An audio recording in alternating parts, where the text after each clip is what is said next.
శ్రీ సత్యసాయి జిల్లా కదిరి ప్రభుత్వ ఏరియా ఆసుపత్రి వైద్యులు అరుదుగా సంభవించే కాన్పును విజయవంతంగా పూర్తి చేశారు. ఈ నెల 28న కదిరికి చెందిన షబానా కాన్పు కోసం ఆసుపత్రిలో చేరారు. శిశువు బరువు 4 కిలోలకు పైగా ఉందని గుర్తించిన వైద్యులు సాంకేతిక పరికరాలను ఉపయోగించిన సురక్షితంగా సాధారణ కాన్పు చేశారు.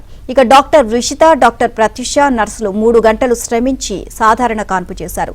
ప్రభుత్వ ఏరియా ఆసుపత్రుల్లో అందిస్తున్న వైద్య సేవలను ప్రజలు వినియోగించుకోవాలని ఆసుపత్రి సూపరింటెండెంట్ డాక్టర్ హుసేన్ తెలియజేశారు.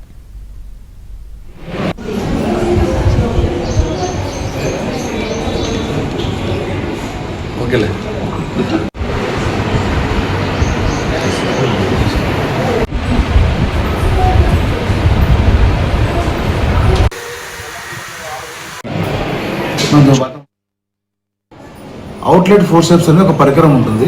దాని సహాయంతో మరియు వాక్యూమ్ అని ఉంటుంది, అంటే నెగిటివ్ సెక్షన్ అనమాట. బిడ్డను బయటకు లాగడానికి నెగిటివ్ సెక్షన్ ఉపయోగిస్తాము. ఆ 2 పరికరాలను ఉపయోగించి దాదాపుగా ఒక 2-3 గంటలు శ్రమించి సాధారణ కాన్పు చేయడం జరిగింది అనమాట. పుట్టిన తర్వాత బిడ్డ బరువు 4 కేజీల 400 గ్రాములు ఉంది, 4.4 కేజీస్. ఇలాంటి ఎక్కువ బరువు తర్వాత మదర్ హైట్ తక్కువ ఉన్నప్పుడు జనరల్గా సిజేరియన్ చేసేస్తాం మేము, ఎందుకంటే బిడ్డకు మదర్కు రిస్క్ కాకూడదని చెప్పేసి.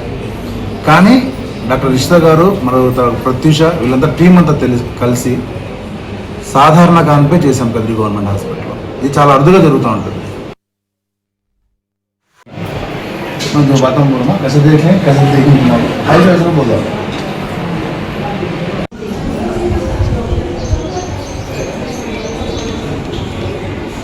ओके